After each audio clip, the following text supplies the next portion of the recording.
نظم سره نښه چې د ځوانۍ موسم و د نادانۍ موسم و چې مې جذبې وې پیغلې چې زه مین وم په هغې زما خیالونو کې به زما سوچونو کې به د هغې مینه وتل ما ته خیات شي اوس هم چې د هغوی په کور کې مونږ د انګور د بوټي د سپر لاندې ناست ما ترې په ډېره یره یوه پوښتنه وکړه چې چېرته تا هم ژوند کې چا سره مینه کړې زما په دې خبره د خاموشۍ دریاب کې لاړه ډوبه شوله یوه شېبه یې زما سترګو ته ښه وکتل زړه یې راډک غوندې شو لمدې د اوښکو سترګې یې د سالو په پیسکه په تادی پاکې کړلې ویل یې پرېږده مړه دا دې فضول خبرې ته خو وړوکې یې لا بس خپل سبق دی وایه دا بې فایدې کیسې دي په دې کې ګټه نشته مینه د غم نامه ده چې بنده دننه سوځي دا د سرور نامه ده ما د هغې د خولې نه چې دا کیسه واورېده نو په ړومبي ځل ژوند کې زه د رقیب د لفظ په معنه پوهه شومه زړه که دردونه کول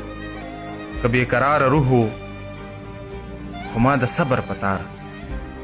دا دواړه وتړلو مینې نه صبر شومه خو نن 15 کاله پس چې یوه ورځ د واده ما ته پته نشته ولې مې زړه درزېدو ولې مې زړه یریدو ولې مې زړه رپېدو هم په سوچونو کې ګیر څه عجیبه کیفیت و بیا مې خپل ځان ته ویل چې زه یې څه کومه اما مینه نه ده ما سره مینه نه کړي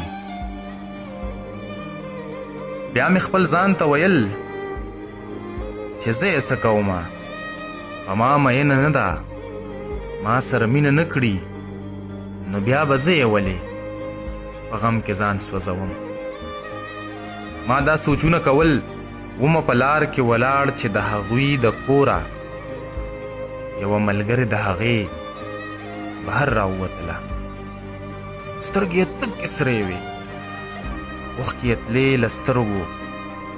په چپه خوله یې ما ته په عجیبه شان نظر یو لحظه وکتلو بیا یې په لاس کې راله یو سپین زړوکې راکړه او لاړله منډه یې کړه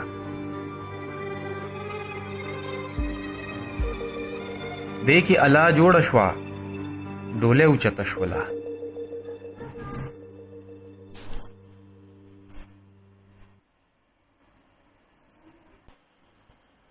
دې کې الا جوړه شوه ډولۍ اوچته شوله زه چې خپل کور ته راغلم زړه مې ډېر زیات یریده وجود مې هم رپېده ما چې زړوکې کله ورو ورو پرانستلو د چا په اوښکو لوند و پستن او تار سره پرې و زما نوم لیکلی ما چې زړوکې کله ورو ورو پرانستلو د چا په اوښکو لوند و پستن او تار سره پرې و زما نوم لیکلی او ورسره د هغې د نوم ړومبی لفظ و زما د نوم د پاسه په دې استر د بالښت د شونډو سره نښه وه